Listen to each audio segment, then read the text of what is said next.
I like to be in the back because then I can see the gunman and something.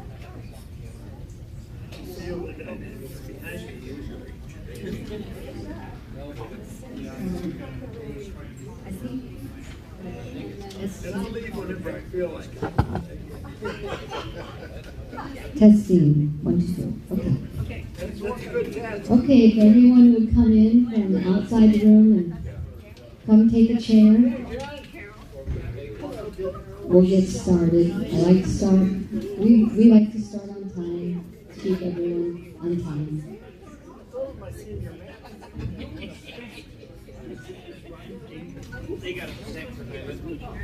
Yeah. So we're going to start with the Pledge of Allegiance.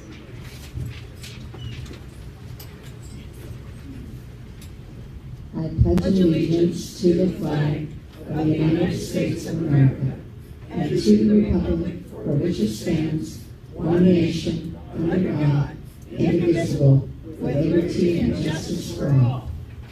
Thank you. There's my favorite carry-on eater. So today, we are honored to have Janine Hanson with us. She has been a citizen advocate at the Nevada legislature from 1971 to 2021.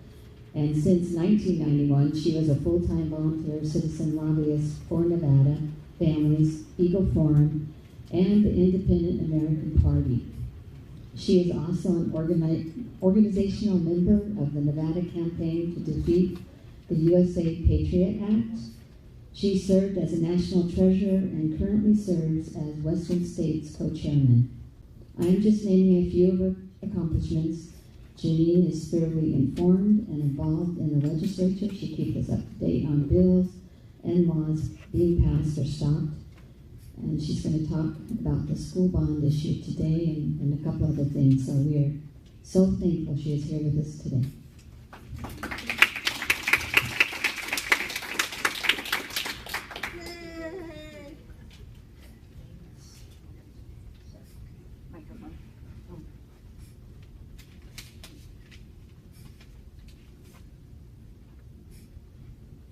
It's always a pleasure to be with you. I love people that are activists and patriots and care about what's going on. You won't be in a room with that many people very often, will you? Do you all have one of these? Yeah. Yes. Okay. This is just a synopsis of the school bond issue. I served as one of the people who helped to write the arguments against the school bond issue that's coming up. You know it's going to be on the ballot December 14th. Any of you that are registered to vote should have already received your ballots. And the other night when I was at a meeting with Fred Simon, he mentioned that he had talked to 3 different county clerks who told him that if someone votes for you before you go to the polls, their vote counts, yours doesn't. So I would encourage you to go ahead and mail in your ballots. You can always check to see if it's arrived with the county clerk. And most of you would have already received, you should have received your mail-in ballots. So if you read through the information on the ballot that's in opposition to the school bond issue in your sample ballot, I was one of the people that helped write that. Now I know there are people here who support the school bond issue, and I know there's going to be a lot of people in the community that do, and I want to address just in the time I have a few of the reasons why. Can you hear me fine? Do I use the mic? Use the mic, please. Use the mic? Yeah. Okay, I hate using the mic. I have 4 brothers. I figured I could yell loud enough. Anyway, with the school bond issue, there are a lot of issues, but what I wanted to start out with, and I'll take your questions. I have been involved in trying to save, and I don't call them public schools because they don't belong to us. I call them government schools. And even more than that, they're controlled by people that aren't even in the government, like the teachers union. As a part of National Eagle Forum, which I'm the state president of Nevada Families for Freedom, we're this official state affiliate of Eagle Forum, we have been fighting the negative influences in the government schools for many years. One of those is, of course, the teachers union. And we know, I don't know if any of you have read, when every year when I would be lobbying at the state legislature, I would get their book. It's about an inch thick, and it has all the resolutions that they passed at their national meeting. And if you go through and read those, you would be horrified. And you would see that what they've been promoting for decades, like sexual education that encourages questioning about a child's gender and all of those things that we're fighting right now, including critical race theory, they've been promoting them for decades and decades in their resolutions. I used to take a copy of their book with me when I was at the legislature, and so I would go in when they were bringing these education issues forward, and I would quote right out of the book when they're trying to tell us that a local parent brought this to them. It was malarkey. And so the lobbyist for the teachers union came up to me and said, well, Janine, what is your book that you use for Eagle Forum and Nevada Families? I said, the Constitution of the United States. Yes. So what you have to realize is that our schools have been undermined, not just for the last few years, for decades. I've been working on this issue for probably 50 years. I was one of the first people in the state of Nevada that worked on getting homeschooling available. And my children both were in homeschool for part of the time that they were in school. And I think that's really the only real answer. The government schools have not only failed the children because they're 50th in the nation in Nevada. Who wants to put their child in a failed situation like that? Who wants their child to be indoctrinated and to be propagandized by critical race theory, by climate change malarkey, and every other thing? You want to know what's the matter with America? The government schools, and then the colleges. Because they have been teaching these radical anti-American philosophies and putting them in like pablum year after year for decades. And so if you continue to fund the government schools, you are continuing to fund all of these things which you oppose that have destroyed and are destroying America. So you have to look at this broader than just a bond issue for Elko County. You have to look at the real impact that what the government schools have done. They have destroyed America. If we had had our children in schools that were teaching Americanism, that were teaching the founders, you don't know how many times I've been at the legislature and a well-meaning legislator has brought forth an issue that would require the teaching of the Constitution, require the teaching of the Federalist Papers, require teaching the Bill of Rights and the Declaration of Independence, and how many times it's been defeated at the legislature. You would, John knows, you would be astonished. And why? Because the teachers union and the educrats who control the system do not want that taught in the schools, or it would be. We don't control what's taught in Elko County.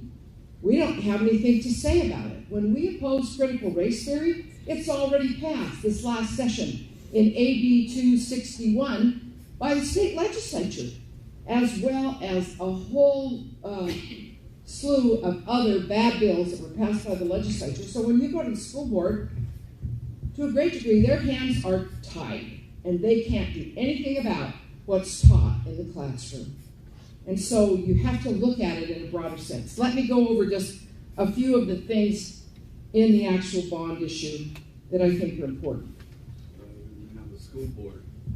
What's that? So why do we even have a school board then? Well, there's a lot of window dressing, isn't there? There's a lot of people. If we had a school board that was controlling what happened in Elko County, we could change things much more effectively. But that's not the case. They don't determine the curriculum. That's determined, in the deep recesses of the educrats out of Carson City. Is there any way to get more autonomy for us from the Homeschool. where we can decide what we want to Well, we wish. Maybe we could declare our independence from the state of Nevada. I mean, I don't know how to do it, frankly. I understand your sentiments, but at the moment, we're controlled by Las Vegas and a lot of the other counties who are unaware of what's going on. So the bond is going to will be able to bond up to $150 million. They aren't going to do it all at once, it doesn't appear. They have about 6 years to apply for the bond. And unlike pay-as-you-go, it will have a $41 million in interest that we'll have to pay. It's going to be it'll be for 21 years. It'll be a part of the requirements, the assessments for Elko County. Now, I believe, after having talked to John Carr and others, that if it fails, your taxes aren't going to go down. They're only applying for 0.50% instead of 0.75% of the cap that's on Elko County. What will happen is the county will apply for the rest of the money, and then it is possible that through an interlocal government agreement, they can actually give the school board money. There might be more transparency that way. I'm not sure exactly how that would work, but that's a possibility. So the school district can still get money through the county if this fails. Your taxes aren't going to go down. Yes? Isn't it true, though, that there is not an understanding that there can be an interlocal agreement between county commissioners? They haven't made any decision yet, so... But, I mean, it's going to the Attorney General for a decision, so we won't know for months if they can even give us that money. No, that's right. Isn't it sort of disingenuous for county commissioners to say, well, we can have an interlocal agreement that they don't know we can actually have? Yeah. Well, I don't know the answer to that. I'm not an expert on local county. Since you had talked to Commissioner Carr, I would think he would have explored that with you. Well, he told me that's what they were planning to do. Okay. That was what he told me. Right. Thank you. Yes. Denny, let me ask you, maybe I'm thick-headed, but we voted down the 75 cents on 100 some time back. Why didn't that 2020. Stop? Yeah, why didn't that stop? Why is it now being divided up? The reason that they're going after this bond is because you voted down the pay-as-you-go. I understand it, but it's still there. That money's still out there. They're divvying it up. Well, it lasts until, I think, June of next year. And the reason they're going on the ballot for this is because then after that they want this money to cover what pay-as-you-go is covering in the past. Question. Who's the lender of this $150 million? Yes. I think I'd like to get involved in being the receiver of that one. Was there more than one party involved in this? I don't know anything about that part of it, and I don't know if that has been determined about who it would be. They would have to put that out, look for what's available. I don't think that that's going to happen. You'll have to find that out. I don't know. Okay, what are some of the other issues? Many people feel that the school district has wasted a lot of money. For instance, the new Performing Arts Center, $21 million that they paid for. It holds less than the Convention Center auditorium, less. And they were renting that for under, what did I put that, $9,000 a year. So they could use that, it was just down the street. So a lot of people are unhappy about that. Excuse me, can I make some clarifications about that, since I was the band director at Elko High School? I'm sure you'll have an opportunity to speak if you're in charge. I'm not in charge. No, if Debbie's in charge, if you want to make clarifications, I'm sure she'd allow you to do that.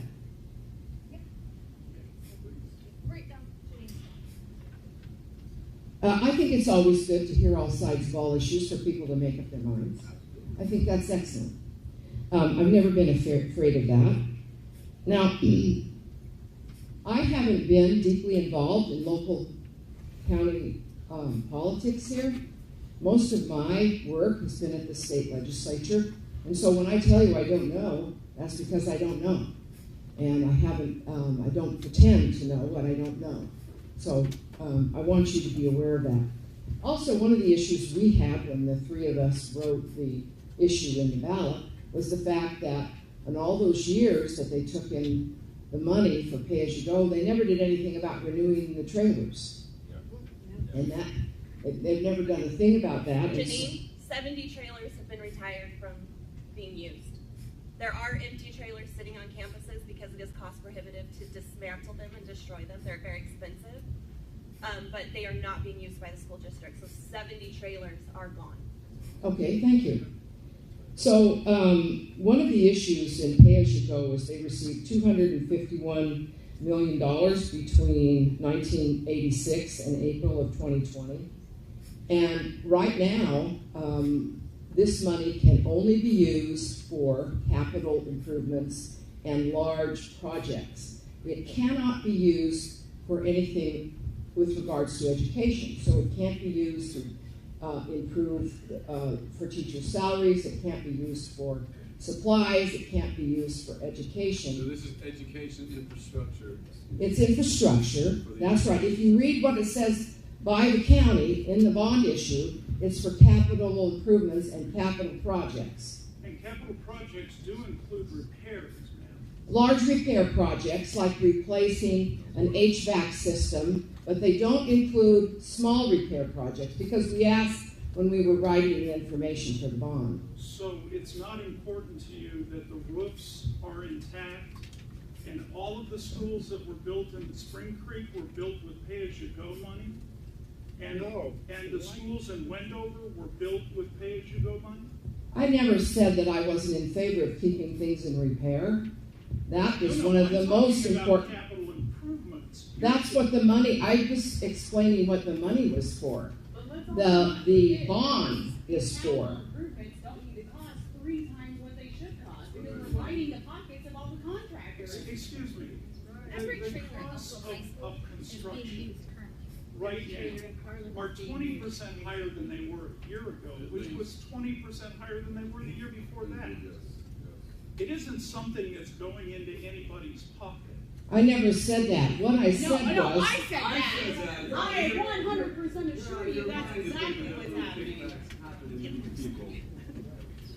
That Drink the Kool-Aid or that something. building did not need to cost $21 million. That building didn't cost $3 million, it cost $12 million. What I said is that the money can only be used for large capital projects, and some of those are large repair projects that would cost a lot of money, not regular maintenance. It can't be used for that, according to the information on the bond. And so the real concern for most of us is what's happening in the classroom that has failed our children. And so that is a huge issue, and none of that money, according to the state law and the way the bond is written, can be used for anything about educating children. It can be used for infrastructure, it can be used for large repair projects, it can be used for building new schools, but it cannot be used for improving education. Now, I don't know if they did have money to improve education, it would get improved. I've been watching for 50 years, and as I started going to the legislature in 71, I've been there every session, full-time since 91, and I see what happens over there. And it doesn't have to do with educating children. It has to do with their agenda.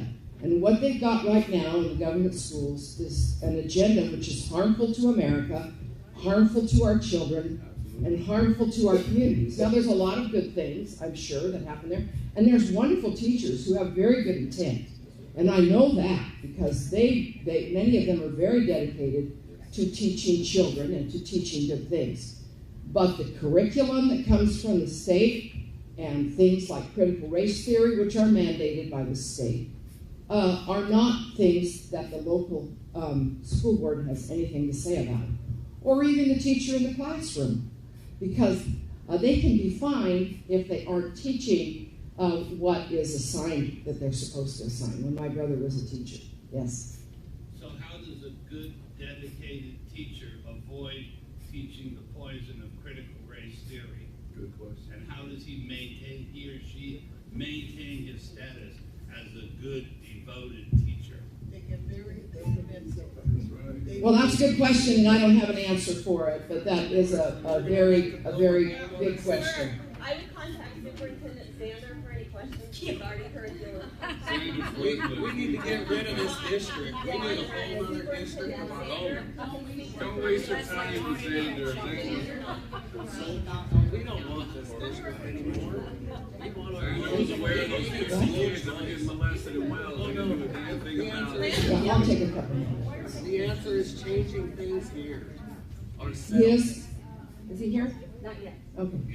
Okay, so now I want to tell you, I don't know which side of the issue you're on. That's obvious for some and not obvious for others. But this is a special election, so a lot fewer people are going to show up. Okay? So if you want your voice to be heard, you better be sure to vote. And you had be in the back of the room. We have copies of these. These are just the synopsis of what we wrote on the ballot, in the ballot information that you have. If you got your sample ballot, you got the rest of the information in there. It was that we sent in. So, but a lot of people are not aware, and so if you take a little stack of 10 of these when you leave, then you can share them with your friends. And a lot of people are not aware of these issues. So we would ask you that those of you that are opposed to this would please take those. They're in the back on the table back there, and share them. We went walking the parade routes. We did that. There's several of us here that did that. But it's difficult because there's no money with regards to. It's all volunteer. It's all donated. Just a little bit to print these. That's all. So if you were interested or concerned about this, then you can oppose it by helping. You can help oppose it by doing that. No, who's going to be for it? Okay, most everybody in the school district, most of the people in government. You're counting up the votes now. A lot of Republicans, probably all the Democrats. And so if you have concerns, then you need to make sure that you go out and vote and let them know how you feel. And I've talked to John about this numerous times. He's very concerned about how they've done in the past. One of the things I've seen when I went to a couple of school board meetings and talked to other people here is they don't feel that the school board has been responsive to their concerns of the public. And I haven't been there enough to be able to say that that's how I feel. But one of the reasons for that is because there's a lot of things they don't have power over. There's a lot of things they can't determine. Especially when they signed the COVID CARES Act that says they agree to unknown all future mandates. The superintendent did that. If any, well, so did the county and the city. Even all unknown mandates, all future. I mean, that's crazy. That was the stipulation for all the money we're taking, the $21 Yeah, million well, or whatever. this is always the case, isn't it? They've got their hand out to the federal government. We used to have a government that was the federal government and the state. It was divided at the national level, and it was divided up and down. But when they passed the 16th Amendment and they started taking tax dollars, and then they would dribble them down to the counties and the cities and the states, then we lost federalism, because what they do through control of that money is that then they control the local governments, they control the county, the city, the school board, they control the state. And so that's how they have distorted and destroyed our federalist system. Now, we're out of time, and Wait, Jimmy, real quick question. So you've been going to legislature for longer than I've even been thought of, and so everybody keeps telling us, "Oh, stop taking it up with the county. Just go to the legislature because it's so easy, right?" You're a professional. You've only been fighting them for decade after decade after decade because it's so easy to fight legislature. no, it's very, very difficult. I have a copy of some of the things that we did on our newsletter, some of the major issues that we fought back on the back table, and I covered dozens and dozens of issues, and it's very difficult, especially now when everything's controlled by the Democrats in Las Vegas. But it's always been difficult because you have the teachers union there, that don't represent the parents or the local school Or districts. even their teachers. No, they don't even represent the teachers. They represent their agenda. You have the educrats there lobbying. You have the most numerous lobbyists are every county, every city, every school district, every government has their own lobbyists that you're paying for. And we're there with, a person like me, trying to counter that, which is almost impossible.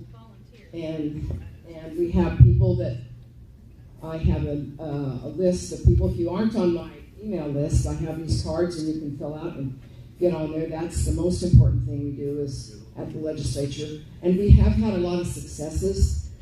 We beat the largest property tax increase. It was going to double and triple your property taxes that went through in 2019, and because of our opposition, it never even came up in went through in 2017, and they never even brought it up in 2019. It has to pass twice. Okay, the sheriff's here, and I need to be done. What is it? Just one last question. We seem first on this topic of the spending. Out of this large pot of money, what is the percentage that will actually trickle down to the classrooms? Well, I told you there's no money going to the classroom in this month because it's all infrastructure and capital projects and large repair projects. None of it goes to the classroom. If you read the information in the sample ballot, it actually explains that in the information from not only the county that they've written themselves, it's all for capital projects. Okay, that's what it's for. That's the answer to that. Okay? Hey, comment. Mr. Lovell filibustered us. Can I have a little bit of time? Just ask you a question. Ask me a question and then I've got to be done. Okay, on this issue here, I voted for PAYGO when it first came out. Okay, I supported PAYGO when it first came out. I voted against it the last two times that I had opportunity. And the reason I did is I don't, like you said here, $21 million for that arts building. They just finished Spring Creek. And all this money, I'm seeing all this money going, and I don't have any say in it and what happens to it. So I voted against it. Now I'm told that I don't understand by the politicians. I don't understand what's going on. Well, I think I do, but I'm to the point where you do a bond issue if you want to, and if you come in and you say, I want to do a $21 million performing arts building here instead of this $9,000 here, then I can vote on it and say, no, I don't want to do that. You come up with a $10 million building, maybe I'd go for it. It's not going to be your monies are gone just because you say no to PAYGO. Well, this isn't pay as you go. This is a bond issue. But I agree with what you said. And one thing I would say is that one of the criticisms of the school board has been that their projects have not been transparent. That there hasn't been a lot of transparency. They haven't been explicit about how they're going to spend this money. Somebody's getting paid. That's one of the criticisms. And it's very difficult in terms of transparency about specifically how they're spending the money. That has been one of the criticisms. Well, Carlin, Wells, Spring, Owyhee, they get very little money from the school board. I don't know anything about how they divide up the money. Have we lost permanently consent of the governed? Consent of the governed. Well, if We you are guys governed come to under school our board consent. meetings, you can voice these questions, and you're more than welcome to come to any school board meeting, including the next ones. The second and fourth Tuesday of every month at 5:30, 850 Elm Street. If they don't cancel for some bullshit threats. Yeah. If any of you would like to be on my email list and my So, Paul, would newsletter like list, to you can get these. say a few words, and then I want Janine to respond to that. Okay? Thanks, Okay. Janine. They're going to give me a couple of seconds here. I just want to clear the air about a couple of things, and I'm not here to argue with anybody. All right? I came to Elko in 1978. I was on the grand opening committee of the convention center. I've worked with the convention center. At one time, the high school band cleaned the convention center, which we got paid minimum wage for and that kind of thing. But the bottom line is, they built a gym on College Avenue where there are now a couple of non-usable, leftover portable classrooms. That's where the site was of the original quote-unquote auditorium. It had been a gymnasium. They made it into an auditorium. It seated about 350 people. And I don't know if there's anybody here who went to any functions there, but I know lots of people who did. It was not big enough to hold the student body. And all I'm trying to do is clarify this. When I came in 1978, they promised us that we would have access to the convention center whenever we needed it. After the first 2 years, and Mr. Williams went away, that all changed. As we got new people and new board members running the convention center, we would have to book 3 to 5 years in advance to get dates. We were not allowed to change dates. And yes, it only cost about $9,000 a year for the events that were held there. Wow. But the problem was we couldn't get in to do the things that we needed to do for our music people and for our drama people. Why not bring that issue to the public so that we can help you, just like you guys tell us to go to the legislature? Let me finish. I'm not here to argue or answer questions like that. Here's what I am here to tell you. It's history. All right, so that's going on. In 1980s, about 84, 85, we started going to the administration of the school district and asking them to put a fine arts building on Elko campus to replace the auditorium that had burned down. All right? It took 40 years for us to finally get that building. I taught here for 36 years. I retired 8 years ago, and they're finally going to open the building. There's more than an auditorium. The $12 million that it cost, it actually is going to end up costing closer to 16. It's not 21. The original price for the 2 buildings was 21. 12 million for the fine arts building, 9 million for the science building. Janine. The science building had to be built because OSHA would not allow them to do any of the science projects and things they needed to do in the existing buildings. So they did a compromise. They did a thing with the college. The college got to the point they wanted their building back, and they started trying to get this science building built about 15 years ago. So finally we get the science building, finally we get the performing arts building, but the performing arts building is just not an auditorium. There is a rehearsal hall and storage for the band program. There are rehearsal hall and storage for the orchestra program. There is finally a decent place for the choir to rehearse and storage. The choir for the last 40 plus years has been rehearsing in what half of this room would be with a ceiling lower than this. And I don't know if you know what it's like to have 60 kids on risers in a room. We moved the band from across from the auto shop and the technical arts building to the back of an old gym for the last 30 years. Both of those programs represented the people in this community nationally, on national television, all across the country in various festivals. They've both been very, very well accepted by everyone. The fact that people want to use that performing arts center as a crux or a lever to vote down this bond issue is just not right. I worked for 40 years to try and get a decent rehearsal hall. And that's the only thing I came to tell you. There's so much misinformation, it's really irritating. On both sides. On both sides. And I'm not going to tell you whether I'm going to vote for or against the bond issue. I will tell you this, that if you want your kids to have decent schools to be in while they're being educated, you have to pay for them. Educated what? Thank you. So hi everyone. Thank you all for coming and gathering together, because this is what truly the enemies don't want us to do, is have community and free speech. I just want to start with why this coalition was formed and the importance of others getting involved to grow our team and community. When Governor Cicilla made an announcement in March 2020 that all health food stores were non-essential and ordered them to close along with many other businesses that he said were non-essential.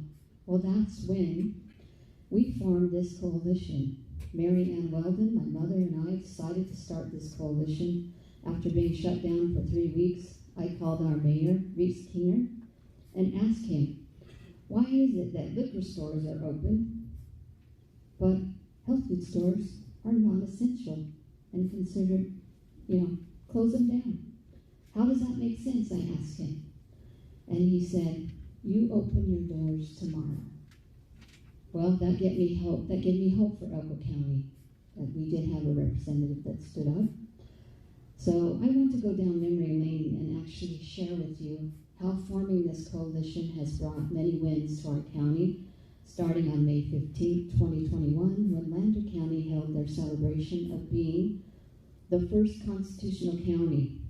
We as a group invited our commissioners, our Sheriff Itor, to attend this event because we had a vision that Elko could follow the blueprint of Lander County and become the second constitutional county in the state of Nevada. Sheriff Itor stood at this gathering and stated to all the crowd that Elko County would be next. He took the lead along with Rex Sininger, and within a month, we had our celebration on June 21st, Father's Day. Ironically, we became a constitutional county on Father's Day, which is what our founding fathers did to put the Constitution together. And all our commissioners and Sheriff Itor were recognized. It brought us all a huge amount of peace and accomplishment. What this entailed to become a constitutional county was a training by Sheriff Mack of the CSPOA.org that teaches what it truly means to follow the Constitution and to adhere to these principles. Our representatives swear an oath to uphold the Constitution when they take office. We then started to experience threats of mass mandates and possible shutdowns again in Elko County. We then reached out to our commissioners and sheriff asking for support and protection against these unconstitutional mandates. So on August 15, 2021, there was a commissioners meeting about how our county was going to respond to these orders and mandates. Well, our commissioners voted for the people at this meeting, and Rex Sininger gave a speech which I think should go down in Elko County's history books, for our commissioner to stand and speak about the evil and the tyranny that's happening from our own government, to stand and speak about own government in front of his fellow commissioners, and then put a resolution in place to protect Elko County from the dictatorship and mandates being imposed. To me, he is a man of courage. And that is what we have to look for as we elect new officials or let go of the current officials who are not standing for our individual God-given rights and liberties. This was a happy day again and a win to our county. So I'm asking you all, what does it mean to be a constitutional county? So I asked this question, and I just would love to have your response as audience members in a community. What do you feel that means to you? Human rights. Just give me, I'm gonna write them on the board. Human rights. Human rights. Well, maybe.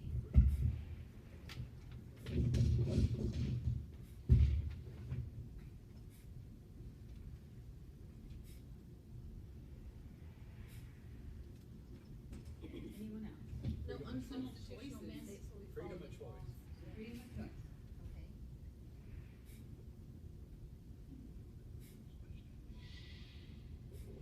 Doing what is right no matter what. Freedom of speech. Integrity. Protection from the overreach of federal tyranny. There you go. Yeah.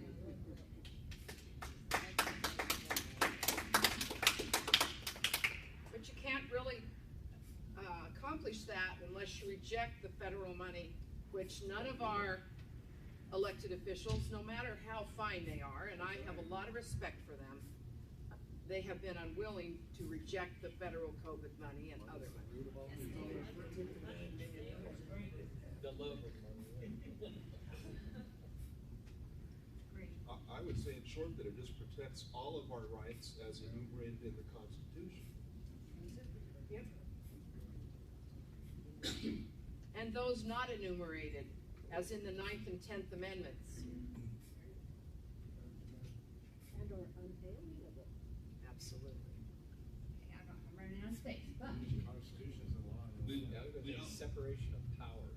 Separation of power. Yeah, like no compartmentalization of power. You got someone from the CDC talking about gun control. Like these government agencies have completely overstepped their bounds. Exactly. We need huge billboards all around Elko County quoting Thomas Jefferson. Right. When the people fear the government, there's tyranny. When the government fears the people, there's liberty. Exactly. No, these are all great examples of the Constitution and how important it is that we follow it and you know, we are truly in a spiritual and informational war right now. Amen. Good God against bad and evil. What side are you on? As we look at the upcoming elections for governors and assemblymen and women and mayors and all elected officials, we have to be asking this question: are they going to stand for the people, or are they going to go along to get along and receive COVID funding with all the strings attached? Just what Janine was talking about. The Board of Commissioners supported, so I would like to now introduce to you our Sheriff Vitor Narvaez. The Board of Commissioners supported Sheriff Vitor in proclaiming our county a sanctuary county for the Second Amendment, affirming his support to not enforce unconstitutional firearms. Vitor played a huge part in helping Elko County become a constitutional county. He's highly respected by his deputy staff and members of the community. And I am asking, because we all have our own personal opinions, that we all remember to be respectful to each other at this meeting. Thank you.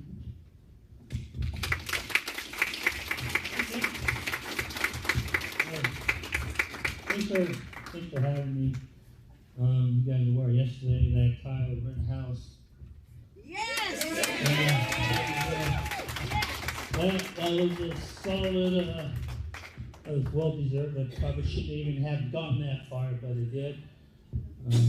Obviously, they said it was racist. The whole thing was racist, but the people he shot were all white, so I don't know where the racist part comes in place.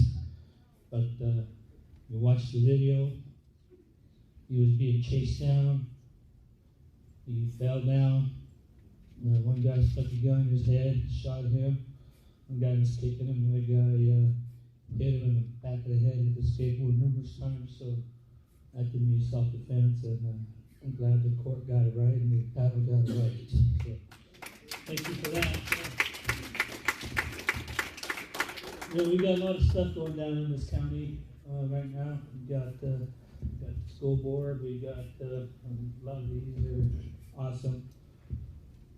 I did make it a Second Amendment county. I'm a big Second Amendment guy. I'm going to fight for all our guns. Right now we're doing good. But the only thing I see that's coming down the pipe from this Rittenhouse shooting is they're going to probably try to take some guns away from that law. Everybody's saying that they're going to go after the guns again. So we're going to have to hold tight and fight back. And that's what they're going to do. They're going to go after guns because they're saying a 17-year-old kid shouldn't be carrying a firearm, but that's up to the state laws, and I hope the NRA and the courts stay tough and keep our rights. So we got human rights, freedom of choice, freedom of speech. Let's start with freedom of speech. you know what, people are entitled to go to the courthouse. We had a little protest last week. I believe it's today too. People have the right to be heard. People have the right to be listened to. Okay? As long as everything is done peaceful, you go out and protest. Okay? If you're going to go protest, stand up for your rights, do it peacefully. Don't be burning. You're not entitled to burn down businesses. You're not entitled to break windows. That's where I'm going to come in and say, enough is enough. And I'm going to tell you what, if I got to kick you in the nuts, I'm going to do it, because you're going to go to jail. You don't have the right to be burning buildings and breaking houses or breaking windows. That's not the way we protest. Right. We protest peacefully, and as we saw last week, we had some personnel down there, so it turned out very well. We took the horses, we drove around, we went down there in Machis, we had a great time. So, anybody got questions on freedom of speech? Go ahead. Yes, you mentioned the protest. Well, at the school board, you know, you've got parents all over the country bringing up these righteous objections, as they should, to protect their children from critical race theory and all this sex change crap and all that. So, how do we oppose meaningfully and in a way that they get that we mean business? How do we oppose the Department of Justice and the FBI, who said that all these parents and people at meetings like this are terrorists? This is, we can't take this.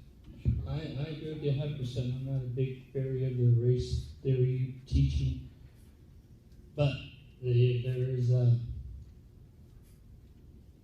people have the right to go and speak their mind, like at the school board meetings. Okay, you can argue at the school board meetings. You can say put your 2 cents in. And people have to stand up. And the last time I spoke here, I told people, you want to get involved? Get involved. Go run for the school board. Go run for city council. Go run for office. That's the only way we're going to change it. Last week I was down in the legislature. John was there, and who's that guy from Carson who I talked to? He said when we were at Post, at Carson City Post, he was saying that this legislature screwed us. John, you can vouch for that, right? The legislature just put Mount City, Oahe, and separated the whole lines because they're saying that people want equal representation. Well, no, they did it because they're going to probably pick up another 4 or 6 Democrats in the legislature. You will never see a Republican legislature from now on. Am I correct? So we got to get more involved. But, you know, like John's been there a few years, and I've talked to him numerous times. When you have a full Democratic House, and they're going to pass all their agendas no matter what happens. On this free speech thing real quick, can you say something about free speech? Yes, sir. You're talking about it? Go ahead. We have now, of course, not just the government, but big tech coming down on us with censorship on almost every side. That's right. You cannot get something on mainstream media. Yeah. So what I say is, there are people standing up, like Lindell and others, frankspeech.com, Lindell TV, and you go on there and they are censored. YouTube and everything else are gone. But you can go there and they are speaking out. And it's great to hear them speak. They're covering everything from gun control to what's happening with the vaccines across this nation, killing people, and so forth. And these are doctors and scientists on these platforms. The only access to some of this freedom of speech, because you cannot do it outside. You can block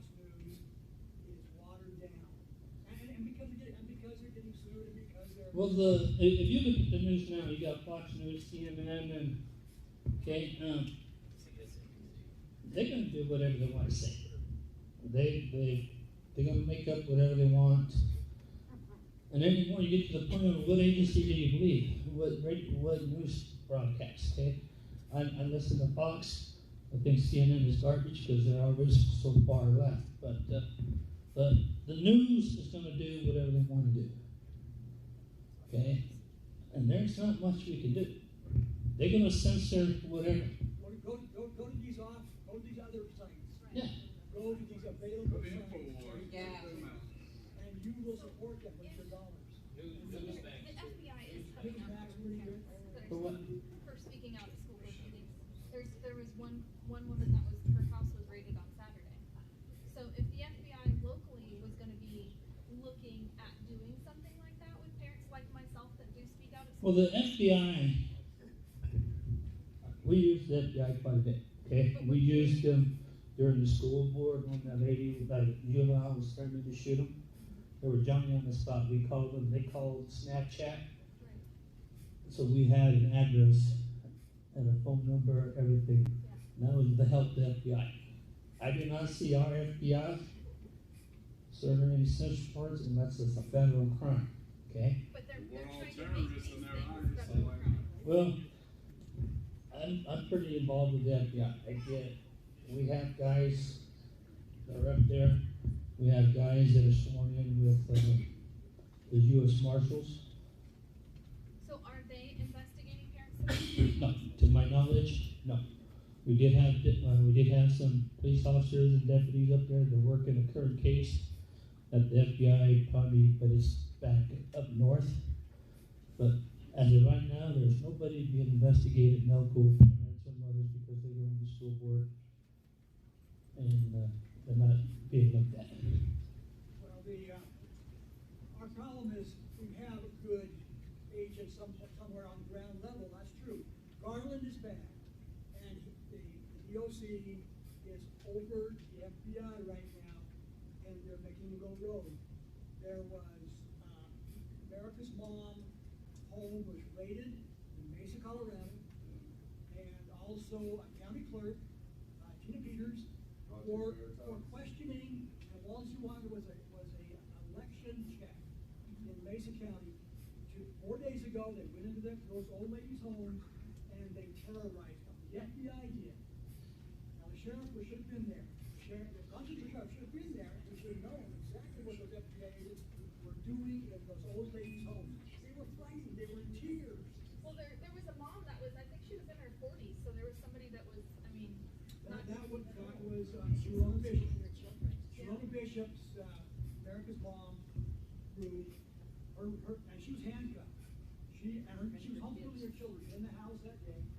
20 agents of the FBI moved through that house, handcuffed her, and terrorized her children. is that something you would fight if they were going to? Oh yeah, no, like I said, when that guy does them here, I'm really the first one, I just spoke to the head FBI guy last week at the Sheriff's and Chiefs Conference in Vegas. Great guy.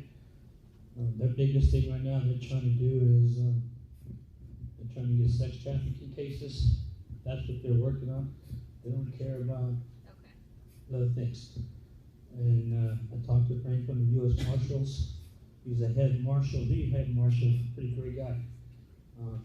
We help them all the time. They help us during sex offender sweeps, getting bad guys from other states that, because they have the right to go across state line where we don't really need warrants. They just go there and hook the guy up. We just arrested a guy on 4 counts of sexual assault with the help of the marshals. His bail was $93,000. We found him in Utah. Made a phone call to Randy up there, and we went up there and snatched him up. So they're very helpful with us. So I have a question about another issue that might involve the federal government. What about is happening with illegal aliens? Out in Rendon, where I live, we have a family that doesn't speak English that are squatting in where we used to be able to target practice, and they have no water, they have no septic, They have no power, and when I didn't ask them to leave, but someone else asked them to leave because we wanted to use that area where we always use it for target practice, and they refused. My husband drives the bus, a large van from Elko to Twin Falls and from Elko to Salt Lake. Numerous times he has a whole list of people with foreign names that are supposed to be picked up at the airport and taken somewhere, and they never show up. They're just dispersing. When he went to Twin Falls, he found there was a whole busload of children who did not speak English, who were let off on the Nevada side of the border and then picked up over in Idaho. Are we having a problem here with the disbursement from the border, just like every other state has, of illegal aliens? And have you come across anything like that? Not to my knowledge. No, we work, obviously we work the Utah borders, and we have deputies stationed in Wendover, in the city in Wendover. We do have deputies on the Nevada side, right next to Twin Falls, Jackpot, Twin Falls. I have not seen any airplanes come in with illegals. I have not seen any large buses being dropped off downtown or in the middle of the night. So to my knowledge, I'm going to say no to that. So what do we do about people that are squatting? If they're squatting on county property, you can inform us and we can ask them to leave. If they're on BLM land, then we can call the BLM Ranger, which we just picked a couple of guys out of, they were white guys living up in the Montello area. They were on BLM range. We called the Ranger and went out there, gave them 3 days, and then they were asked to leave. So what happens if they do start bringing them, like they are bringing them into Salt Lake? Right now, they're bringing illegal aliens into Salt Lake. What if they start doing it here? Do you have a plan of action? No, we don't. That's something that Ty and I had talked about in the past, the chief. To my knowledge, we probably should get together and work on something like that in case that happens. Because I still see, to me, it's still a felony if you're coming across from border to border without any paperwork. I thought it was been a felony. But now they've made it where you can come across and I have to be worried about it. When we worked in the border a few months back, we were down in Arizona. Immigration was stopped. You can see illegals just jumping in Arizona left and right. Immigration was on a standstill. They were told not to do nothing. They even have a place in Arizona where they were putting up in motel rooms. And then feds were shipping them out to different parts of the country. But we have not had that here in Elko. But I'll get with Chief Ty Trown and we'll go from there. That would be good because I think we're on the list for next, you know? Okay. They're doing it in Utah right now. Right. How is that new law on the misdemeanor offenses and that type of stuff just passed the legislature? How's that going? The legislature, again, screwed us. There's a lot of laws that came down from that killing of that, I can't remember his name, back east, where they placed his knee on his back. Yeah, Floyd. Basically, misdemeanor crimes, you can still get arrested. But here's the deal. There's a case ruling that came down.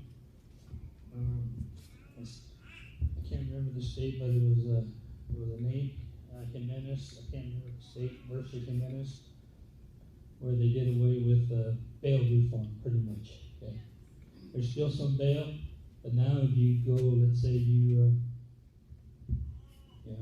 downtown, you get a DUI, you crash, and you hurt somebody, the judge has the option to see you within 48 to 72 hours, and the judge can kick you out of jail at no cost. So that's what we're dealing with right now. Trespassing charges, there's another bill that came down from the legislature. John Ellison is on my house and I tell him to leave, and he tells me to go pound sand, I have to give him a citation first. And then